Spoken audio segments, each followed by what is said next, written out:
saya Putri Iqbal dan seperti biasa nih aku nggak sendirian. Hari ini aku ditemenin sama 3 partner diskusi aku yang jujur aja kalau bukan gara-gara topik ini ya mungkin mereka bakal males ngobrol bareng aku. Jadi di sini ada Aku Salwa Diva. Aku Aulia Wardani. Aku Rifkana Rizkia. Nah, halo semuanya. Halo. Jadi kalian apa kabar nih guys? Alhamdulillah Baik dong. Kamu gimana Dalia? Alhamdulillah aku juga baik banget.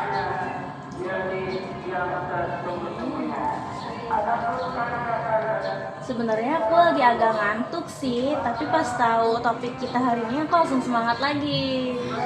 Sama, aku malah kayaknya bakal ke bawah serius banget sih. Karena topik ini kan deket banget sama kehidupan sehari-hari kita kan. Aku nggak ada sih. Aku juga excited. Iya, aku juga excited ini. Terus siapa yang Itu Salwa. Salwa. ya udah nanti tanya nggak apa? Iya, nggak usah di pause. Lanjut ke kopi berarti ya. Aku lebih ke excited sih karena kalau tanya episode kali ini tuh bakalan lebih panjang banget. Dan kayaknya sih bakalan seru sih topiknya.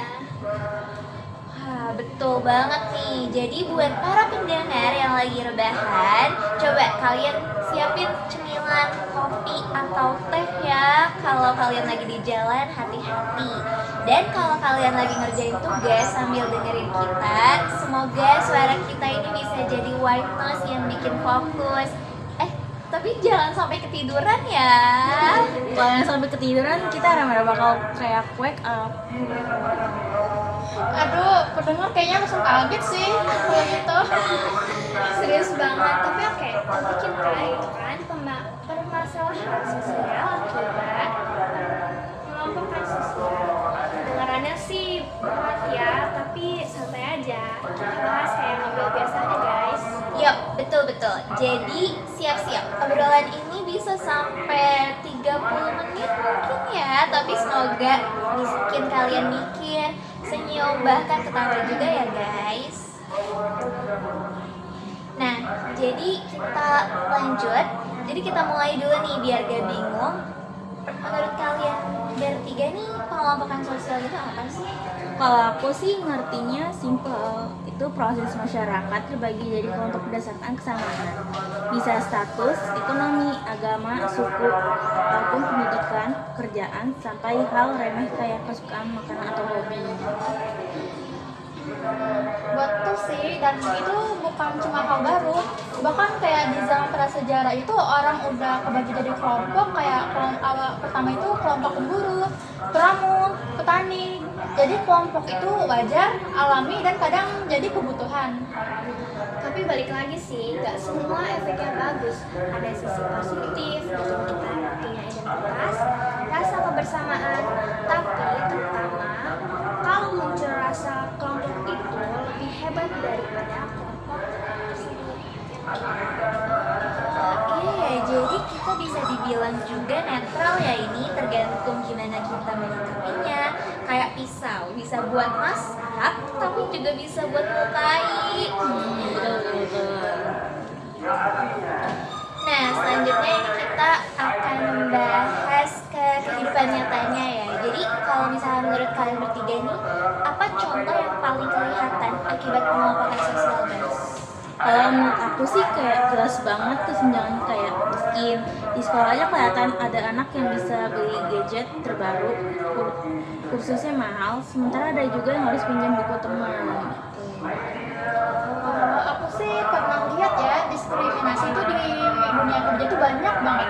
Teman aku penampilannya tuh biasanya tuh sederhana, nggak branded, akhirnya dia diremehin juga. Padahal skillnya lebih oke dari gaya kalian.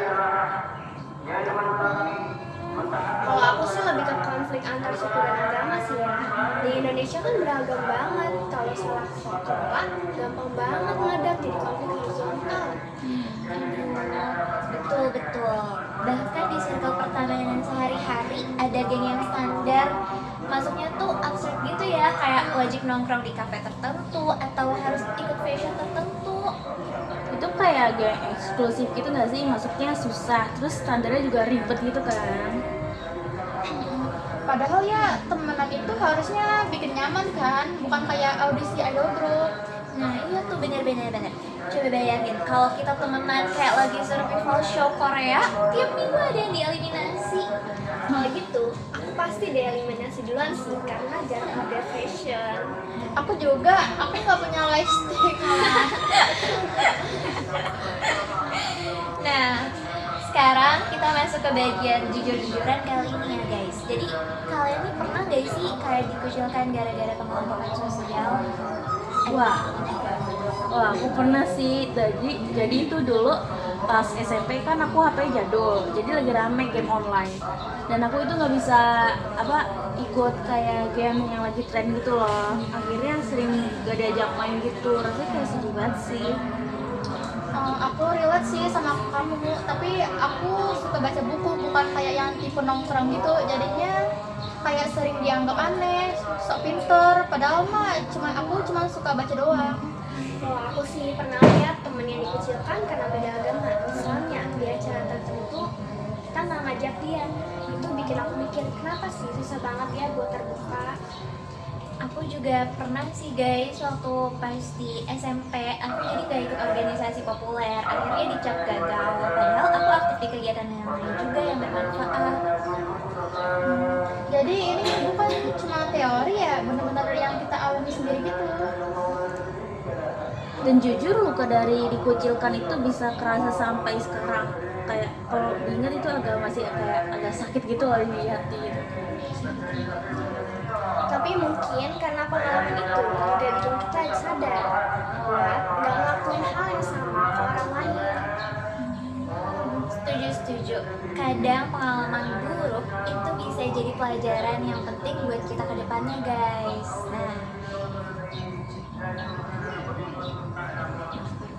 Nah, jadi sekarang kita bikin agak panas kali ya nih obrolannya. Jadi ada yang bilang pengelompokan sosial itu justru penting buat identitas. Menurut kalian setuju nggak sih?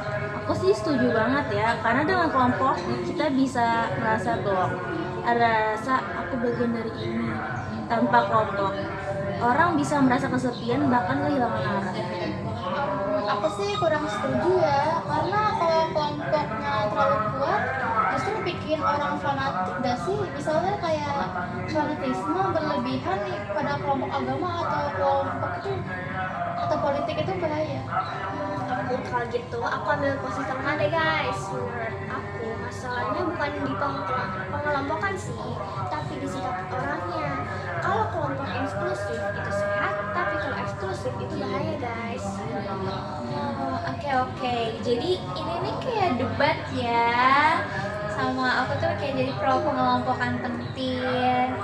Sama Rika atau sama Aul karena lebih banyak mudaratnya lah ya bahasanya. Setuju sih. Misalnya nih, coba lihat klub olahraga. Tanpa pengelompokan nggak ada sepak bola modern. Messi sendirian kan nggak bisa ngelawan satu tim. Tapi jangan lupa fans sepak bola itu yang terlalu fanatik itu bisa bikin rusuh, bahkan sampai ada tawuran antar supporter. Itu bukti kelompok bisa jadi bumerang. Betul banget, dan sejarah juga banyak contoh perang agama, suku. Itu tuh gara-gara identitas kelompok yang terlalu dijunjung guys. Wah, ngeri juga ya. Tapi coba deh bayangin, kalau nggak ada kelompok budaya, nah tradisi kita ini bisa hilang. Misalnya kelompok seni daerah, tanpa mereka nggak ada tuh yang melestarikan tarian atau musik tradisional guys. Ya betul, aku juga ngerasa kayak gitu. Kelompok bisa jadi tempat kita belajar, jadi menurutku penting banget sih itu pengelompokan. Aku sih nggak nolak sepenuhnya ya, tapi poin dari aku tuh jangan sampai kelompok ini jadi sekat. Kita boleh punya identitas, tapi jangan menutup diri dari orang luar. Yap, intinya kelompok itu kayak rumah. Bagus buat tempat pulang, tapi jangan sampai jadi penjara ya guys. Wih, analognya bagus juga tuh Rifka. Rumah bukan penjara, not. Nah, kita tarik kali ya nih ke level yang masyarakat. Menurut kalian ini apa dampaknya kalau pengelompokan sosial itu dibiarkan liar? Pertama, kesenjangan makin besar. Orang kaya makin kaya, yang miskin makin sulit naik kelas. Akhirnya muncul kecemburuan sosial. Yang kedua itu stereotipnya yang negatif. Misalnya kayak orang nih yang suka bilang, oh kalau dari suku itu malas, kalau dari daerah itu keras. Itu generalisasi yang salah, tapi kadang bisa dipercaya. Kalau yang ketiga sih potensi konflik. Kalau ada isu politik atau ekonomi, orang lebih milih bela kelompoknya daripada mikir objektif. Itu bahaya banget sih. Bener-bener. Dan kalau nggak diatasi, efeknya bisa sampai ke tingkat nasional nggak sih? Bahkan kayak ngancam persatuan bangsa. Ya betul banget, jangan remehkan hal kecil. Dari bullying kecil di sekolah bisa jadi bibit konflik sosial yang lebih besar. Exactly. Nah, kita coba bahas ke contoh nyata lagi kali ini ya, dari Indonesia atau luar negeri. Ada nggak ya kasus yang kuat menggambar ini? Kalian tahu nggak guys? Kayaknya kalau di Indonesia itu jelas ada konflik antar suku di beberapa daerah. Itu nyata banget. Nah, misalnya kerusuhan di masa lalu yang dipicu perbedaan etnis. Kalau di luar negeri itu yang paling ekstrim menurut aku apartheid di Afrika Selatan. Orang ini dipisah secara hukum berdasarkan warna kulit mereka. Bayangin deh, satu negara tapi warganya dibagi kelas berdasarkan ras. Parah banget gak sih? Parah sih. Kalau menurut aku sih di Amerika juga sama ya. Sampai sekarang masih ada isu rasisme. Black Lives Matter contohnya. Itu dampak pengelompokan sosial berdasarkan ras banget. Oh, serem banget ya. Kayak kalau di kita aja nih bullying di sekolah pun udah bentuk pengelompokan. Ada anak yang dikucilkan cuma karena beda fisik atau gaya hidup. Betul-betul. Bahkan di media sosial juga ada pengelompokan fandom K-pop, game, lifestyle. Kadang kelas cuma gara-gara beda preferensi. Iya nih, kayak perang antar fandom aja. Padahal cuma idola beda, tapi ributnya kayak perang dunia. Dan lucunya ya, kadang orang yang ribut itu bahkan belum pernah ketemu langsung. Kayak cuma lewat layar HP aja. Bener banget nih, dunia digital malah bikin kelompok makin jelas karena algoritma media sosialnya itu suka bikin kita hidup di bubble kelompok kita. Nah, kita lanjut kali ya sekarang biar lebih hidup. Tapi tunggu sebentar. Ini kira-kira kalian ini nggak ya, haus nggak ya? Aduh, udah panjang banget ya kita. Haus banget. Aku dari tadi udah batuk-batuk ini kayak haus banget ya. Betul, udah kayak sama banget lagi. Kita udah terlalu panas banget ya ini membahas pengelompokan sosial. Ternyata Betul. yang ada di Indonesia maupun di luar negeri itu tuh benar-benar serem banget ya. Iya betul, banget betul. Semoga bisa kita terhindar dari pengelompokan Ya, betul. sosial. Amin. Dan tidak ada lagi korbannya ya guys. Dan Kalian semua juga ya. Amin. Kita minum dulu kali ya. Kita dulu yuk. Yuk.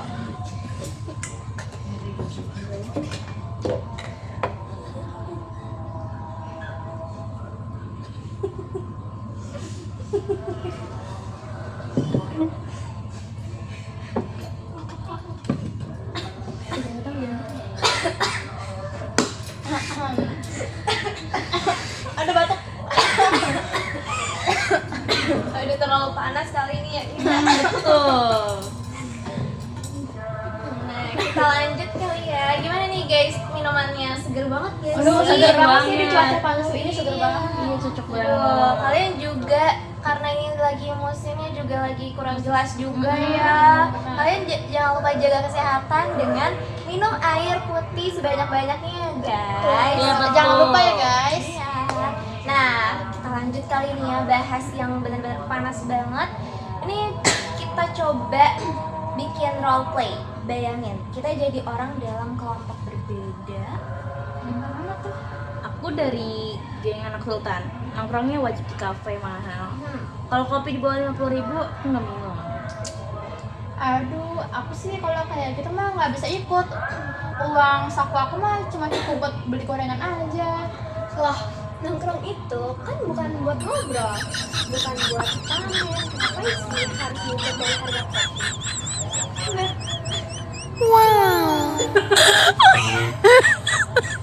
Nah, lagi pura-pura doang kan ya. Cuma kalau kita bayangin tuh, aduh, kalau kelompok tuh kayak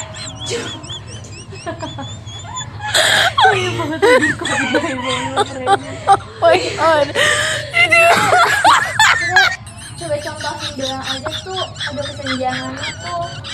Kalau kelompok jadi alat ukur gengsi, akhirnya malah jadi pemisah. Padahal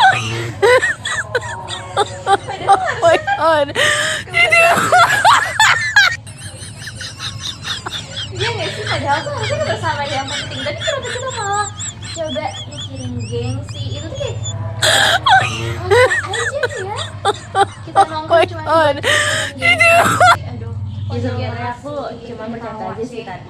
Bercanda aja. Iya kan, kita cuman apa ya, bayangin aja. Iya betul, Kayak bayangin kita aja. coba aja Ya, santai. Aku juga acting kok. Walaupun kelihatan emang uang jajanan dikit sih. kita berdoa semoga uang kita makin banyak ya guys. Amin. Amin. Selalu pengen beli apa sih emangnya? iPhone mungkin. Iya ya, iPhone ya yang terbaru tuh. Iya. Atau apa? iPhone 20. 20 ya, iya iPhone 20 baru launching ya. Iya. Oke deh, kita udah banyak buat ketawa-ketawa gara-gara kita coba bayangin, kita coba acting menjadi yang contoh pengelompokan sosial itu, dan ternyata kita ketawa-ketawa karena lucu banget ya. Coba bayangin nongkrong cuman buat jadi alat ukur gengsi. Betul, itu kayak Nyiksa diri aja iya nggak sih? sih. Bener-bener orang kita pengen ngobrol-ngobrol, kita mau ambil momen kebersamaan, tapi malah jadi kayak gini. malah jadi ajang pamer ya kan. Iya, Tapi kadang kayak ada nggak sih kayak orang yang dia terpaksa ikut gitu loh, kayak dia diajak tapi sebenarnya dia nggak mau, tapi kayak karena terpaksa dia jadi kayak yaudah deh gue ikut gitu kadang. Ada sih, pasti ada. Jadi terpaksa kan, jadi kita jadi gak enjoy ya sama kebersamaan itu. Jadi buat kalian guys, gak perlu malu-malu, jangan mikirin gengsi. Betul. Karena yang paling penting itu adalah kebersamaan. Nah, kita udah ngobrol lumayan panjang, bahkan udah panjang banget ya ini ya Panjang kita. banget. Benar-benar tentang soal pengelompokan sosial. Nah, sekarang aku pengen nih kita semua coba deh kasih pandangan pribadi, kalau menurut kalian apa sih poin paling penting dari semua yang kita bahas tadi? Kalau menurut aku sih poin utamanya itu pengelompokan sosial itu sesuatu yang nggak bisa dihindari. Manusia pasti cenderung bikin kelompok, entah karena hobi yang sama, cara berpikir yang mirip, atau sekedar kenyamanan. Jadi kelompok itu sendiri bukan masalah. Bener sih kata Aul, kelompok itu wajar, tapi masalahnya muncul kalau kelompok itu jadi eksklusif banget sampai bikin orang lain kesisi.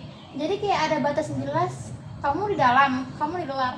Nah itu yang akhirnya menimbulkan masalah sosial. Kalau menurut aku ya, pengelompokan sosial itu bisa positif kalau dipakai buat saling mendukung. Misalnya kelompok belajar, kelompok olahraga, kelompok kreativitas, itu kan bagus banget. Tapi kalau kelompok dipakai untuk membeda-bedain orang, nah itu baru jadi negatif. Setuju banget sih guys. Jadi kuncinya itu bukan pada kelompoknya ya, tapi lebih ke gimana sih sikap orang-orang di dalam kelompok itu. Kalau terbuka, kelompok itu justru bisa jadi wadah yang bisa membuat semua orang itu berkembang guys. Iya betul, makanya penting banget kita punya sikap inklusif. Jangan gampang ngecap orang lain beda, terus langsung ngejauhin. Karena siapa tahu justru dari orang yang beda itu kita bisa belajar sesuatu yang baru. Selain itu menurut aku sih kita juga harus hati-hati sama stereotip. Kadang kelompok tertentu langsung dicap punya sifat tertentu, padahal kan belum tentu ya. Kalau kita terus-terusan percaya sama stereotip, kita jadi makin sulit menerima perbedaan gitu. Bener banget, stereotip itu sering terjadi akar masalah. Contohnya, kalau ada kelompok yang dianggap paling keren, otomatis kelompok lain bakal jadi minder, merasa rendah, Padahal setiap orang itu kan punya kelebihan masing-masing kan guys. Bener. Jadi intinya refleksi dari kita tuh gini nih guys, kelompok boleh ada, tapi jangan sampai bikin jarak. Kelompok harusnya bikin ruang untuk kita berkolaborasi, bukan sekedar tempat untuk memisahkan. Nah, Kalau ditambah lagi, aku rasanya penting juga buat kita nyadarin bahwa semua orang pasti punya lingkaran sosial yang berbeda-beda. Tapi kalau setiap lingkaran bisa terbuka dan saling terhubung, maka masalah sosial bisa berkurang. Kayak rantai gitu ya, masing-masing punya lingkaran. Tapi kalau lingkaran itu saling terhubung, akhirnya bisa jadi jaringan sosial yang lebih kuat. Itu kan tujuannya bersosialisasi. Dan kalau jaringan sosial itu kuat, dampaknya bukan cuma buat diri kita aja sendiri guys, tapi juga buat masyarakat. Misalnya, gotong royong bisa jalan, solidaritas lebih tinggi, dan konflik bisa dikurangi. Nah, itu dia guys. Jadi refleksi kita di segmen ini tuh lebih ke pengelompokan sosial adalah hal yang alami dan pasti bakal terjadi nggak sih di setiap daerah. Nah, tapi ya jadi masalah itu jangan sampai jadi alasan untuk kita memisahkan. Justru harus dijadikan jalan untuk memperkuat kebersamaannya. Betul.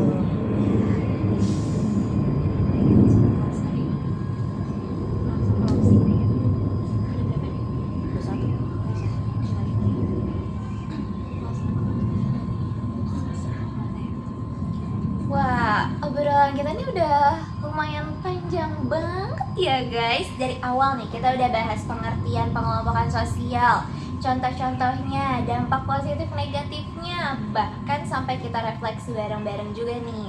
Nah, sekarang kita coba tutup diskusi ini dengan rangkuman dan pesan masing-masing.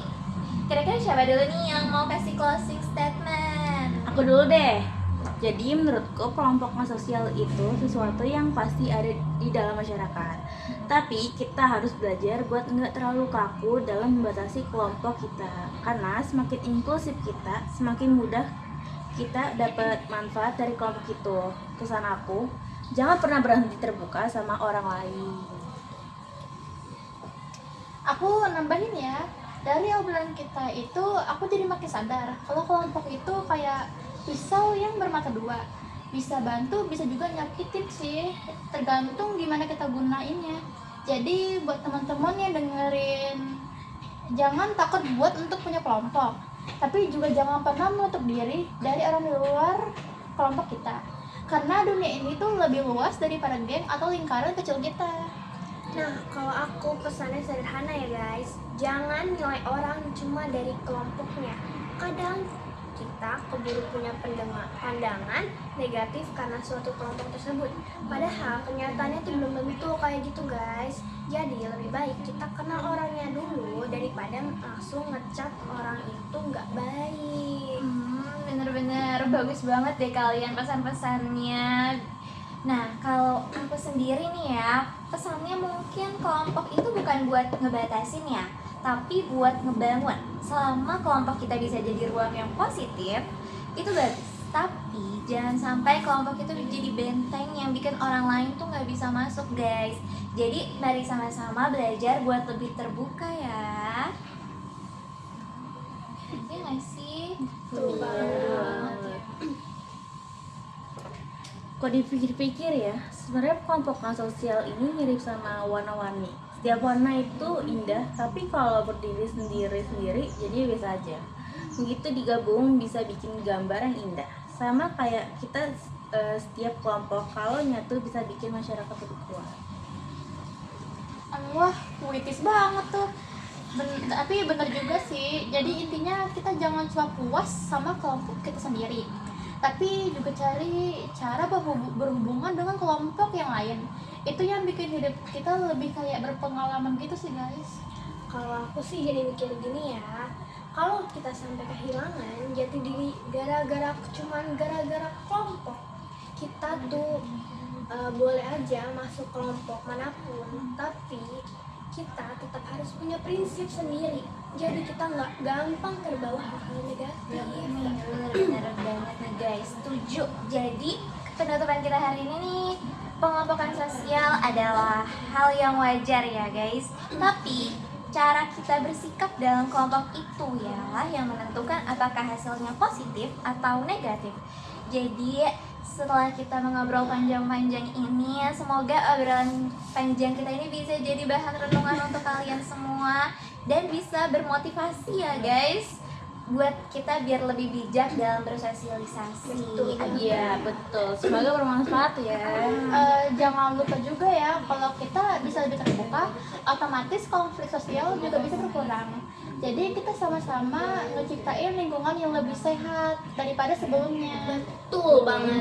Dan ingat guys, kelompok itu cuma salah satu cara kita bersosialisasi ya, bukan satu-satunya. Jadi jangan pernah takut buat keluar dari zona nyaman. Bener-bener banget guys. Jadi kita harus kalian jangan ragu-ragu untuk bersosialisasi, untuk masuk-masuk ke dalam perkumpulan sosial Iya, ya. betul. Dan untuk yang udah memiliki perkumpulan sosial juga jangan memilih-milih. Jangan banget banding-banding tuh. juga ya guys. Iya.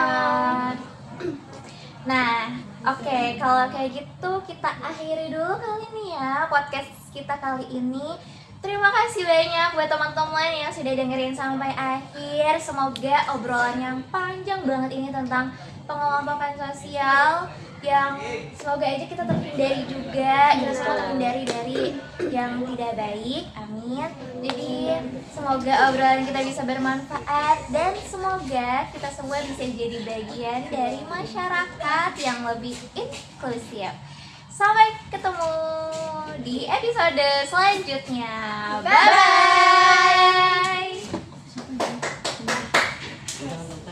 Udah kan ya? Udah berapa menit? Oke guys, jadi walaupun tadi kita udah ngobrol panjang-panjang ya, tapi kita bakal pastinya akan ada segmen kita bakal bacain cerita-cerita nih dari netizen tentang pengalamannya dari yang udah tadi kita bahas tentang pengelompokan sosial. Kira-kira kita mau cari yang mana nih ya tentang pengalaman netizen? Mana ya? Lumayan banyak Banyak gitu nih ya guys ternyata, dan menarik-menarik banget untuk kita Iya, bahas. betul. Tapi kita mungkin bakal bahas satu kali ya. Satu bakal. Bakal pilih satu yuk. yang menarik ya. Yang paling menarik nih kira-kira dan mungkin sering terjadi juga nggak sih di beberapa. Iya betul. Yuk, yang mana ya? Ayo coba kita cari yuk. Ya.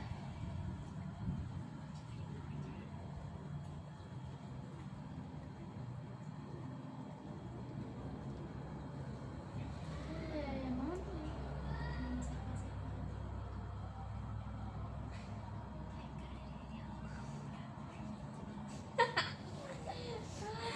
Oh my god guys. Kayaknya satu itu aja deh, Dahlia yang ini nih. Dari sini dong. Nih yang mana dia? Bentar. Banyak banget nih guys. Makasih banyak ya buat kalian yang udah ngisi pengalaman-pengalamannya. Nih yang ini Kita nih. bakal coba bahas.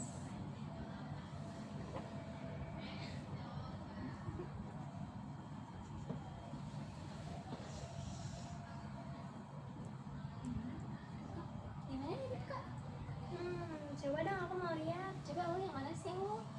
Coba kita diskusi ya lo. Yang ini menurut aku sih yang ini sih yang di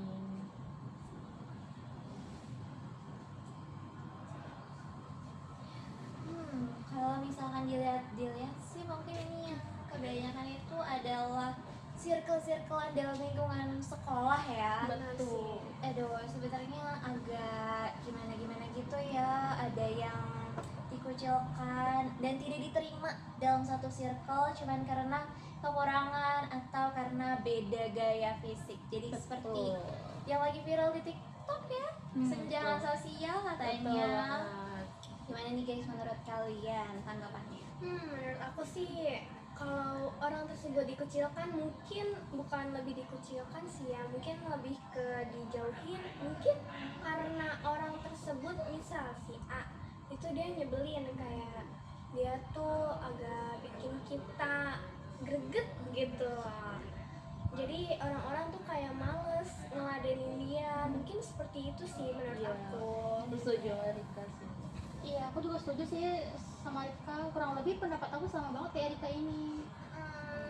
Ya, jadi itu ya yang harus sebenarnya kita hindari. Padahal kalian coba deh, kalau misalkan kalian menerima semua orang dan kita bergaul bersama, itu benar-benar masa di sekolah tuh kayak Indah banget. banget. Ya, benar sih, indah banget. Gak pengen cepet-cepet lulus, malah Iya, bener banget. kita sambil enjoy gitu nggak sih ngerjain Iya, betul. pekerjaan sekolah yang benar-benar aduh. Seru banget juga kan, kayak kita punya banyak temen. Iya, jadi kita berteman dengan siapa saja tanpa memilih-milih, tanpa memandang apapun itu. Tuh. Tapi gimana kalau kita punya circle, terus ada circle lain ini yang menyinggung-nyinggung antar circle kita gitu. Sebenarnya tuh kita nggak ada masalah sama mereka, tapi mereka tiba-tiba aja, mungkin mereka ada hal yang nggak disukai sama kita kali ya. Bisa jadi sih. Itu sedih banget sih ya guys. Kalau misalkan kita bisa bersatu bersama-sama kan lebih asik gak sih? Betul. Kayak Betul banget. aduh, tapi disayangkan banget malah ada yang julid, itu dia, atau ngomongin di belakang. Aduh, Dan lebih parahnya juga itu ada menusuk temannya sendiri dari belakang. Betul. Kayak muka dua gitu nggak Benar, sih? Di betul. depan A, di belakangnya B. Iya, Aduh. tuh. Ternyata tuh dia, menurut aku mungkin dia ada di tengah-tengah antara circle A dan circle B. Iya. Jadi dia mengadu domba sih menurut aku ya. Betul. Itu jahat banget sih guys, karena gimana ya, kita bayangin kita mungkin udah ada satu orang atau beberapa orang yang udah kita percaya, tapi ternyata dia malah menusuk kita dari belakang. Itu bikin kesel Sakitnya banget. itu udah kayak Agak udah- level udah- yang udah level paling tinggi gitu kan. atas sih. Iya, kayak yang tadi dibilang sama Salwa nggak sih? Yang karena kayak sakitnya tuh kayak dipisau-pisau Diiris gitu, pisau. diiris pisau. Aduh guys, yang sekarang kita masih bakal berdoa untuk terhindar dari hal-hal yang seperti itu, dan kalian juga untuk terhindar dari hal-hal yang tidak baik itu ya. Semoga kalian gak ngelakuin itu ya guys. Jangan ya, Jangan ya guys, mau Udah langsung aja gitu. Mungkin udah kali ya guys pembahasan kita kali ini. Udah, yuk kita tutup mungkin ya. Yuk kita Ya, closing ya, close. bener-bener closing nih guys. Oke, semoga obrolan kita yang dari tadi tuh udah bener panjang banget dari awal sampai akhir ini. Semoga bermanfaat bagi kalian dan kalian juga bisa menghindari dari pengelompokan sosial itu ya teman-teman. Oke, amin. Udah ya guys. Udah ya Udah guys. ya guys. Sekian Podcast dari kita. Bye bye. Yes. Berapa itu?